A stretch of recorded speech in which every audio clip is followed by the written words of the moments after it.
Hello, everyone, and welcome to the Pisces Guide to Pop Culture. I'm, of course, your host, TJ, coming to you to do one of our regular programs, which today, of course, is about the book I Think They Love You by Julian Winters.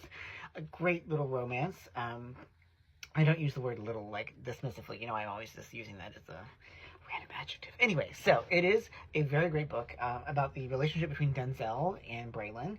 Denzel is the sort of scion of this very wealthy black family in Atlanta that has done like event programming and wedding planning and so forth and so on. So, you know, he's in the running to try to become CEO, and so in order to sort of prove that he has the wherewithal to do this, he needs to prove he's an adult, so he ends up getting into a fake relationship with Braylon. The two of them had dated in college before Braylon left for the UK, but who is now back in the country, and so the two begin as, you know, the fake dating as usually does, and then they end up falling in love with each other again, so they have to kind of figure out, like, what do they each want, and how are they going to do this. Now, it is a single point of view, and it's all from Denz, and as we know, I love a sort of irritating but also incredibly lovable and appealing romantic hero, and in that respect Denzel more than delivers. He is quite a hot mess, tending to blurt out things before he thinks, tends to be a bit of a jerk, tends to kind of withdraw whenever he should be more open, is not very good at communication, you know, all the things that are just sort of part and parcel of being a romantic hero, particularly in a gay romance. Braylon is, of course, a remarkably appealing queer romantic lead. You know, he is very posh and has kind of gained a little bit of polish since going away to the UK, and, you know, clearly adores Denzel, and it's clear they adore each other, but of course they have to figure out how to get there, particularly when they have all these different pressures of their careers and what they want out of their futures. And I mean, in this setting, it's very clear that Braylon is basically like, you know, a platonic ideal of a boyfriend, of course, except of course the fact that he broke Denzel's heart years ago, which has led Denzel to just sort of getting into all sorts of romantic, or not really romantic, but amorous encounters that don't really go anywhere.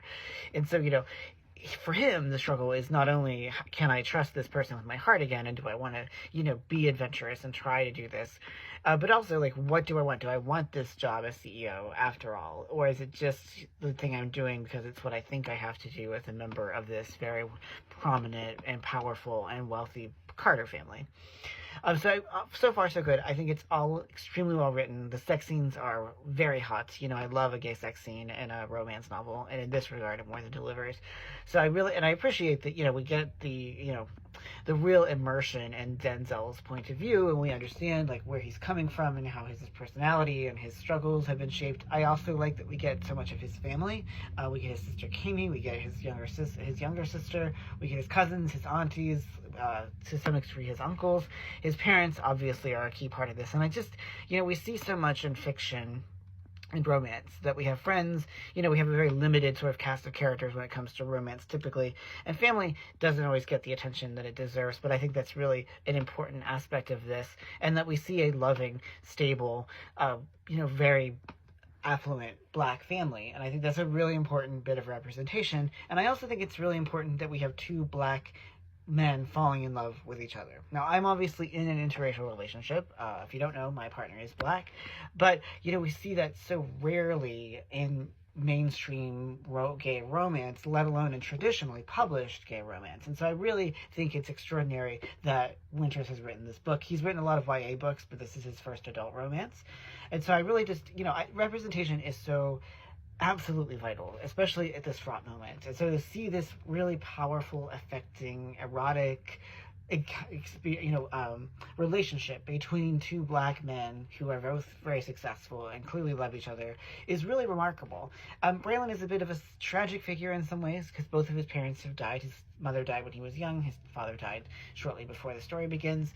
And so, you know, I think that also adds a layer of emotional complexity and nuance to it. You know, I love when novels kind of grapple with grief and they grapple with big issues. And, you know, I've spoken here at the Pisces Guide about my own book, In Country of Romance, and how I think that escapist fiction has the power to sort of grapple with social realities, even as it offers us sort of the fictions of a happily ever after. And in that regard, I think that I Think They Love You is really remarkable. I mean, Winters is a very socially aware writer, there is, there is no glossing over the struggles that black men, particularly successful black men and women, face, but nor does it beat you over the head with it. Instead, it builds that into its world, into the emotional, social world that we're asked to inhabit as we read this book. And I just think that's really valuable and important.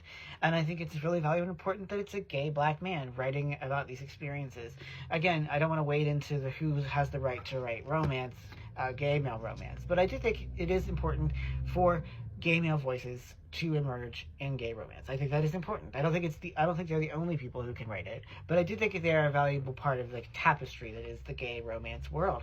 And so I really give Winters a lot of credit for giving us such an enormously affecting book that I just absolutely devoured. It's one of those books, once I sat down, I could not stop reading it, and I absolutely cannot recommend it enthusiastically enough. So it definitely gets the Pisces Guide to Pop Culture seal of approval, which we all know is very coveted in the book world. So I definitely recommend that you go out and read it. It just came out this year, so I definitely recommend it. I cannot wait to see what Julian Winters. I don't know how I said that earlier. Julian Winters, what he does next, because I think he is a truly fantastic writer, and I can't wait to see what he gives us next. So anyway, that is all I have for today's episode of Pisces Guide to Pop Culture. So as always, thank you all so much for joining me. I'm your host, TJ. Take care, y'all.